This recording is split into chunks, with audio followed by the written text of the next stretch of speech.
فَمَن يَكْفُرْ بِالطَّاغُوتِ وَيُؤْمِن بِاللَّهِ فَقَدِ اسْتَمْسَكَ بِالْعُرْوَةِ الْوُثْقَىٰ لَا انفصام لَهَا وَاللَّهُ سَمِيعٌ عَلِيمٌ۔ تو جو شخص بھی طاغوت کا کفر کرے گا، انکار کرے گا، طاغوت کے خلاف بغاوت کرے گا اور ایمان لائے گا اللہ پر، یہ اہم ترین مقام ہے اس اعتبار سے کہ جیسے میں نے اس سے پہلے بھی دیکھا لا الہ الا ہو، لا الہ پہلے ہے، الا ہو بعد میں آتا ہے، نفی اس بات۔ اسی لیے بعض جو ہمارے سلسلے تصوف کے ہیں اس میں جو ذکر ہوتا ہے لا الہ الا اللہ، اسے نفی اس بات کا ذکر کہتے ہیں، لا الہ الا اللہ، الا پر وہ ضرب لگاتے ہیں قلب کے اوپر، جس سے ایک خاص قسم کی کیفیت پیدا ہوتی ہے، ایک نفسیاتی کیفیت حاصل ہوتی ہے۔ تو پہلے نفی ہے پھر اس بات، وہی ہے پہلے طاغوت کا انکار کرو پھر اللہ پر ایمان لاؤ، تب ایمان معتبر ہے۔ طاغوت کسے کہتے ہیں؟ طغا سے بنا ہے، طغا طغیانی، دریا اپنے حدود کے اندر بہ رہا ہے لیکن اب یہ کہ اس کی پانی ادھر چھلک گیا ہے، اپنے حدود سے کناروں سے نکل گیا، اسے کیا کہتے ہیں؟ طغیانی، طغیانی آئی ہوئی ہے، طغیانی۔ تو انسان کا اور جنوں کا مقام کیا ہے؟ وما خلقت الجن والانس الا لیعبدون، میں نے نہیں پیدا کیا جنوں اور انسانوں کو مگر اس لیے کہ میری بندگی کریں۔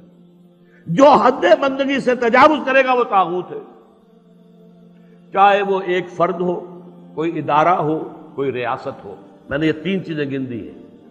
انفرادی حیثیت سے میں اپنے حد بندگی سے تجاوز کرتا ہوں، اگر زندگی آمد برائے بندگی، زندگی بے بندگی شرمندگی، اگر میں حد بندگی سے تجاوز کر گیا تو میں طاغوت ہوں۔ کوئی ادارہ آپ نے بنایا ایسا جس میں لمیٹیشن نہیں ہے اللہ کے احکام کی، بلکہ اس کے اندر آپ نے اپنی اتھارٹی جو ہے وہ بڑی مطلق رکھی ہوئی ہے، طاغوت ہے۔ ریاست آپ نے قائم کی، حاکمیت عوام کے لیے یا حاکمیت کسی ایک خاندان کے لیے، وہی طاغوت ہے۔ اس کی نفی، اس کا انکار، اس کے خلاف بغاوت کر کے ایمان لاؤ گے تو ایمان معتبر ہے۔ اور اگر طاغوت سے دوستی بھی چل رہی ہے، طاغوت کی چاکری بھی ہو رہی ہے، انگریز کی ملازمت بھی کر رہے ہیں، انگریز کی فوج میں شامل ہو کر خانہ کعبہ پر جا کر گولیاں بھی چلا رہے ہیں، انگریز کی فوج میں شریک ہو کر اور جنرل ایلن بی کو یروشلم کا قبضہ لے کر دے رہے ہیں، لیکن ساتھ ہی تہجد بھی پڑھ رہے ہیں۔ ایسے تھے فوجی مسلمان بلوچ ریجمنٹ کے اور پنجاب کے، بڑے لمبے لمبے بال، زلفیں رکھی ہوئی ہیں، نمازی ہیں، اور یہ کہ تہجد ہے کہاں؟ انگریز کی فوج میں۔ یہ تو طاغوت کی چاکری کر رہے ہو بھائی، طاغوت کے ساتھ تعاون۔ حال یہ ہے کہ حضور فرماتے ہیں من مشى مع فاسق ليقويه فقد اعان على هدم الاسلام، جو شخص کسی فاسق و فاجر انسان کے ساتھ چلے اسے تقویت پہنچانے کے لیے، اس نے اسلام کی عمارت کو جڑوں سے کھودنے میں مدد کی، منہدم کرنے میں مدد کی۔ من مشا صرف چلنا، آپ کسی کے ساتھ چلتے ہیں تاکہ تقویت اسے ہو جائے، لوگوں کو معلوم یہ بھی ان کے ساتھ ہے۔ من مشا مع فاسق، فاسق کافر بھی نہیں، فاسق، لیقویہ، تاکہ اسے تقویت پہنچائیں۔ فقد اعان علی ہدم الاسلام، اسلام کی عمارت کو جڑوں سے کھود کر گرانے میں مدد کی۔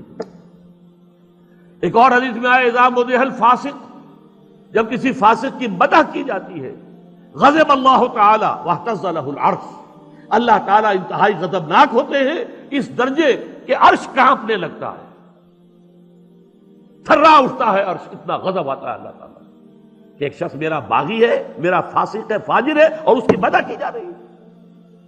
اب اس کی روشنی میں آپ اپنے طرز عمل کا جائزہ لیجیے۔ لگے ہوئے ہم اسی نظام کی چاکری میں، اسی نظام کو تقویت پہنچانے میں۔ کہاں ہے اللہ کے ساتھ؟ ان سے ہم نے کہاں بغاوت کی؟ بغاوت کے کم سے کم یہ سمجھیے 3 درجے ہیں۔ سب سے کم کیا ہے؟ نظام سے شدید نفرت ہو، ترک تعاون ہو، ترک موالات ہو، یہ نیگیٹو حصہ ہے صرف۔ جیسے گاندھی نے کبھی کہا تھا ترک موالات، نہ انگریزی کپڑا پہنیں گے اور بلکہ ہم تو نہ کوئی اور امپورٹڈ شے استعمال کریں گے، اور بلکہ ہم تو جو ہے اپنی کھدر خود بنیں گے اور پہنیں گے۔ ترک موالات، ترک تعاون، عدم تعاون، یہ پہلا درجہ ہے۔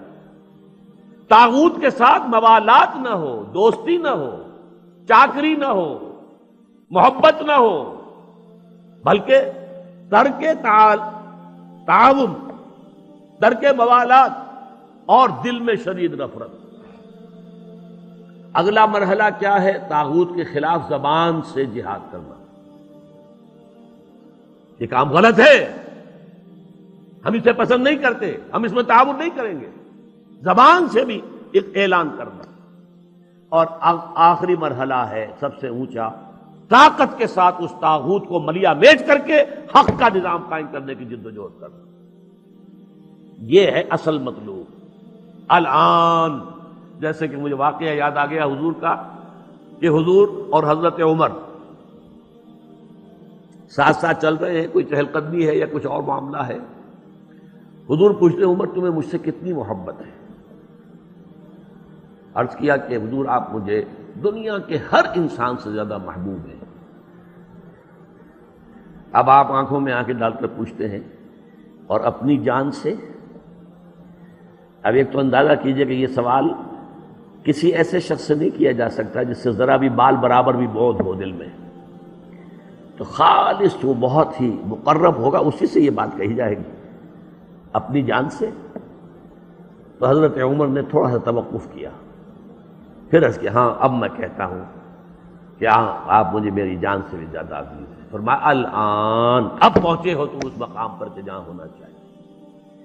تو الآن والا معاملہ یہ ہے کہ انسان تن من دھن اپنی زندگی ہر شے لگا دے طاغوت کے خاتمے اور حق کے غلبے کے لیے۔ وہ ہے جہاں سے بات شروع ہوئی تھی، لگا دو، کھپا دو، صرف کر دو۔ یا ایھا الذین آمنوا انفقوا مما رزقناکم من قبل ان یاتی یوم لا بیع فیہ ولا خلۃ ولا شفاعۃ والکافرون هم الظالمون۔ اس روش کو اختیار کرنے سے انکار کرنے والے ہی تو کافر اور ظالم اور مشرک ہیں۔ وَمَن یکفر، اب میں دیکھیے دو حدیثیں بھی آپ کو سنا دیتا ہوں، میں نے تو ترتیب الٹی بتائی تھی، ہم کمزور لوگ ہیں تو کمزور ترین درجہ پہلے بیان کر دیا کہ طاغوت سے دلی نفرت ہو، تعاون نہ ہو۔ اس سے اوپر یہ کہ زبان سے جہاد اس کے خلاف کیا جائے، اس سے اوپر ہے طاقت کے ساتھ جہاد کیا جائے۔ لیکن حدیث میں آتا ہے اوپر سے نیچے کی طرف، من رأى منکم منکرا فلیغیرہ بیدہ، تم میں سے جو شخص بھی کسی منکر کو دیکھے، بدی کو دیکھے، اس کا فرض ہے کہ اسے اپنے قوت سے، طاقت سے، ہاتھ سے بدلے۔ فَإِن لَمْ يَسْتَطِعْ، اگر اس کی طاقت نہیں ہے، استطاعت نہیں ہے یا ہمت نہیں ہے، یہ دونوں چیزیں ایک دوسرے کے ساتھ ہی ہوتی ہیں، فَبِلِسَانِهِ، تو کم سے کم زبان سے تو اس کے خلاف بات کرے، گونگا شیطان تو نہ بن کے بیٹھ جائے۔ فَإِن لَمْ يَسْتَطِعْ، اگر اس کی بھی طاقت نہیں ہے، ہمت نہیں ہے، فَبِقَلْبِهِ، تو دل سے شدید نفرت رکھے، وَذَلِكَ أَضْعَفُ الْإِيمَانِ، یہ ایمان کا کمزور ترین درجہ ہے۔ دل میں نفرت بھی نہیں ہے تو ایمان ہے ہی نہیں، ایمان کی نفی ہے مطلق۔ دوسری حدیث سن لیجئے، یہ تو ہے مسلم شریف کی روایت حضرت ابو سعید خدری سے رضی اللہ تعالی عنہ۔ مسلم شریف ہی کی دوسری روایت ہے عبداللہ ابن مسعود سے رضی اللہ تعالی عنہ۔ حضور فرماتے ہیں ما من نبی بعثہ اللہ فی امتہ قبلی الا کان لہ حواریون و اصحاب، اللہ تعالیٰ نے کسی بھی قوم میں، امت میں مجھ سے پہلے جب بھی کسی رسول یا نبی کو مبعوث کیا تو اس کے کچھ نہ کچھ صحابہ، کچھ نہ کچھ حواری ہوتے تھے۔ حواری حضرت عیسیٰ کے صحابہ کو کہتے ہیں، صحابہ جو ہیں حضور کے ساتھی ہیں۔ تو ہر نبی کے کسی کے کم کسی کے زیادہ کچھ نہ کچھ تو ہوتے ہی تھے۔ وہ کیا کرتے تھے حواری اور صحابہ؟ یقتدون بامرہ ویاخذون بسنتہ، اپنے اس نبی کی سنت کو مضبوطی سے پکڑ لیتے تھے اور ان کے حکم پر عمل کرتے تھے۔ ثم انہا تخلف من بعدہم خلوف، پھر ہمیشہ ایسا ہوتا رہا کہ کچھ عرصے کے بعد ایسے ناخلف لوگ آ جاتے تھے امت کے اندر، یقولون ما لا یفعلون ویفعلون ما لا یؤمرون، کہ جو کہتے تھے وہ کرتے نہیں اور کرتے وہ ہیں جس کا حکم نہیں ہوا۔ نئی سے نئی رسمیں، نئی سے نئی بدعات جن کا کوئی ثبوت نہیں، کوئی حکم نہیں، کوئی ثبوت ہی نہیں کہ دور صحابہ میں بھی کوئی ایسا کام ہوتا، تو وہ تو ایجاد ہو رہی ہیں اور ان کے اوپر پیسے بھی لگ رہے ہیں، تقریبات بھی ہو رہی ہیں، سب کچھ ہو رہا ہے،